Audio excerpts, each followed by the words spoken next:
What's up, YouTube? This is Country Girl. It's been a long time since I made a video, but I was going to make one. I'm out running an errand and driving for a little bit, and it just always seems like I do my best videos when I'm driving. But anyways, just going to tell you a story of what's happened in my life this started on Monday morning. Well, it's actually been going on for a long time, but yeah, I lost my job Monday. I got fired. Apparently you can be too much of a moral person this day and age. So let me explain to you what happened here as soon as I merge with all this traffic. Yeah, so I work for a company. I'm not going to name either two of these companies' names because I'm not real sure where this is going to go, if anywhere, or if it's just going to be done where it's at and I'm going to move on with my life. I'm kind of leaning towards that. But so I worked for this company for 2 years, driving a delivery truck, hauling heating and air equipment to various customers throughout the area where I live here. And one of the customers just so happened to be, well, let me say, I guess I could say they're probably their biggest customer. Just so happened to be a company that I worked for before I went to work for this company. And they're a heating and air contractor. I worked at a heating and air distribution center. This distribution center carries 2 brands of products, and this particular customer, according to their marketing skills, only supplies one of the products. I know this might get a little bit confusing because I'm not going to use names here, but just put this in perspective. Alright, Whirlpool is a big known company, and okay, Whirlpool and Roper, who I'm going to mention now, this doesn't have anything to do with who I'm dealing with. I'm just using these as an example. Whirlpool is a appliance manufacturer, and they also manufacture a basic product called a Roper. I know they make dryers because I have one. I don't know if they make anything else besides dryers or not, washers and dryers, but it's Roper. Alright, now if you were to go to a home improvement store or whatever and purchase a Roper, they'll tell you at the store, if you ask, you know, this is actually a Whirlpool product. It's made by the manufacturer. Whirlpool just has more bells and whistles. Roper is a basic type brand. But when you go there and you buy that, you know that. You know you're buying a Roper. They don't put a Whirlpool sticker over top of the Roper name just so they can sell it. They sell the Roper because it's more economical. It's cheaper. It's their basic line. But they also sell Whirlpool, you know. But you can save hundreds of dollars if you're a person that's on a tight budget, or, you know, poor like me, or you just don't want to go for all the big bells and whistles. You just want a real basic product. You buy a Roper. But my point to that is, they don't sell it as a Whirlpool. They don't take the Roper sticker off and put a Whirlpool sticker on. Alright? So that's a little perspective on what I'm dealing with here. So the company I work for, like I say, they sell 2 products, and I mean various different model numbers of the 2 brand names, I should say.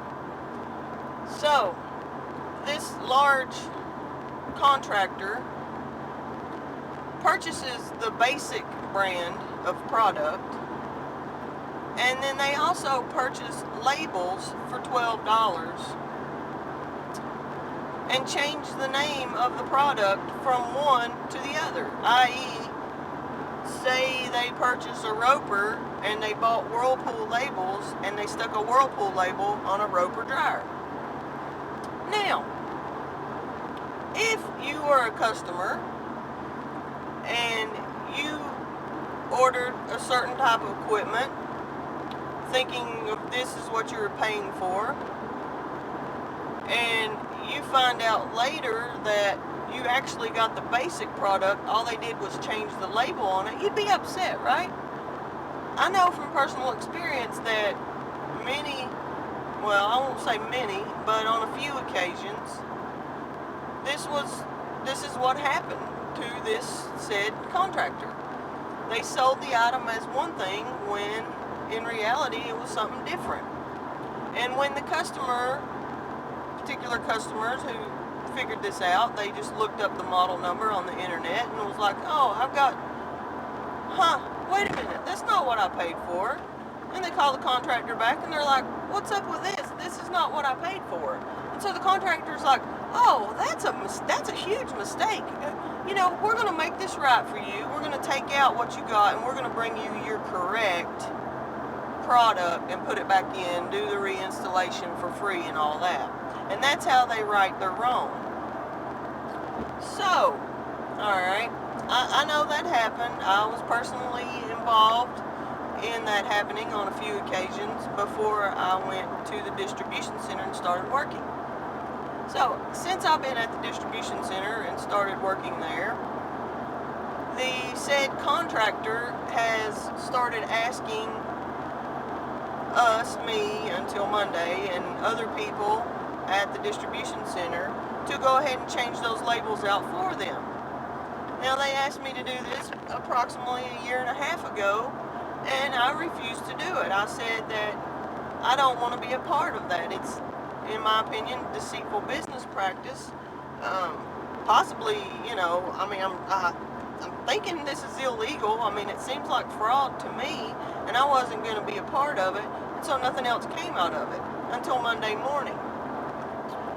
Well, let me back up. On Friday, one of my coworkers told me, so this is all hearsay, but this is what he told me, that the manager at the distribution center told him that from now on we are to put the labels on, switch the labels out before we give the product to said contractor, so that said homeowner will not see the changing of the labels ever taking place. And I told him on Friday that I wasn't going to do it. I hadn't heard anything about it from my manager, and I still felt the same way, that it was against my principles and my morals, and I wasn't going to do it. Alright, so Monday morning, my manager, former manager, comes out and tells me that I need to go ahead and change the labels out before I take the product to said contractor, or before when I pull a will call order that the contractor's employees might be coming in to pick up.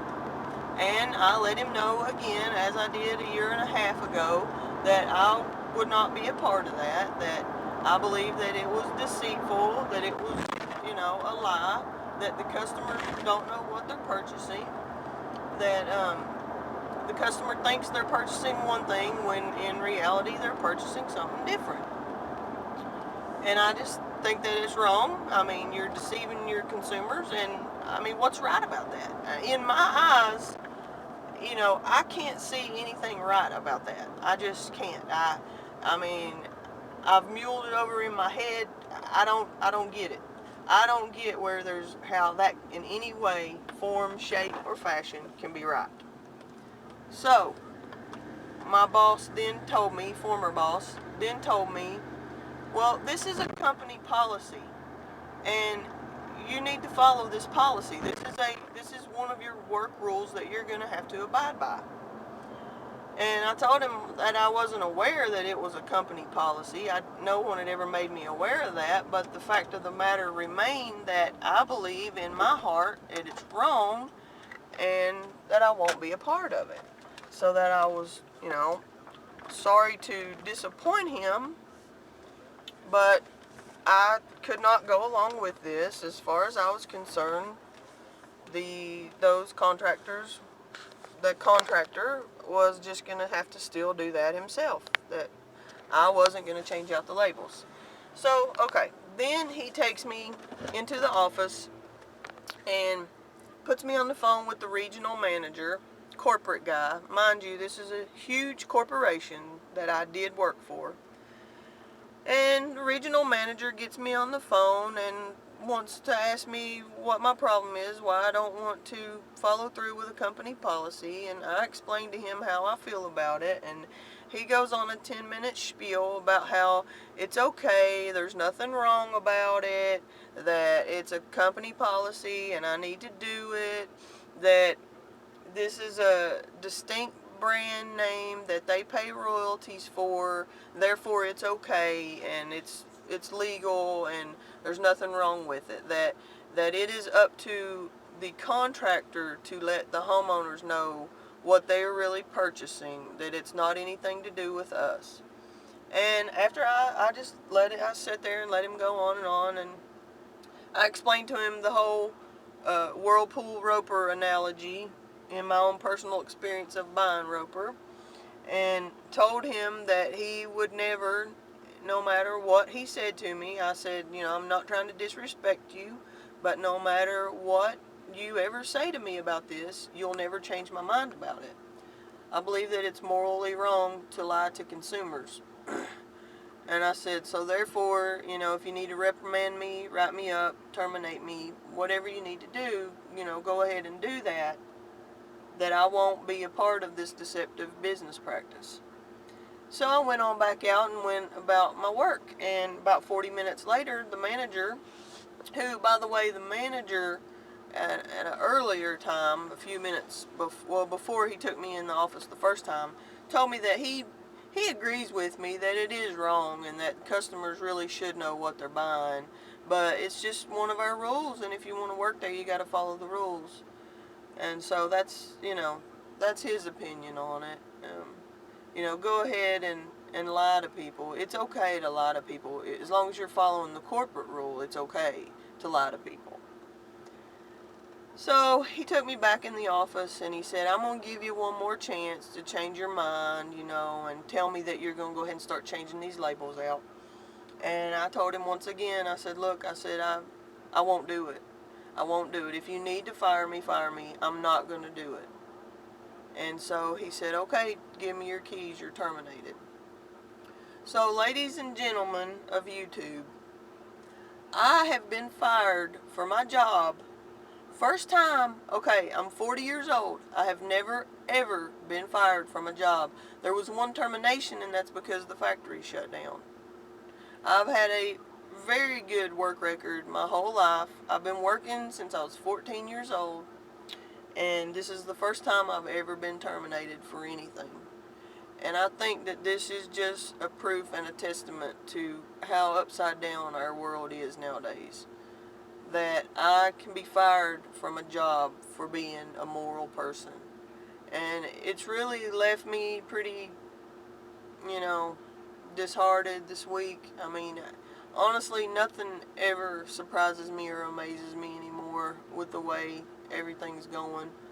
It just, it's tough because it's like I went ahead and signed up on unemployment. I don't really want to. I don't want to have to be a part of any of the systems. I don't want to be dependent on it. I just kind of signed up on it to make a statement and to go ahead and be able to explain what happened and everything, just to see what comes out of this. I've had people telling me that I should get a lawyer, that I should sue for wrongful termination, and I've had various different opinions on whether I should do that or not, or just move on or what. And I'm really planning on moving to Tennessee anyway, because my family is needing me to be closer to them. And I think at this point that's what I know for sure that's what I'm going to do. My mom's really needing me right now, and so I think I'm going to go on, and I think this might have been a sign to go ahead and get busy on that and look for a job down there. But that leads me to my next, train of thought. That, I mean, what kind of job am I going to find? I don't want to work for another corporation. I'm so sick of all of the deceit and the immorality that's going on, and so I'm kind of, I don't know, I'm not real sure what I'm going to do when I get down there to Tennessee. I'd love to just find some kind of job for just some kind of small mom and pop somebody. I've done so many different things. I have so much different experience in my life that I know that I can do whatever I set my mind to, but I'm so sick and tired of corporations and all of the deceit that's going on. I don't want to work for another corporation, so everybody keep me in your thoughts, please. And I'll keep you posted on what's going on, but I had to share that story. So, take care for now.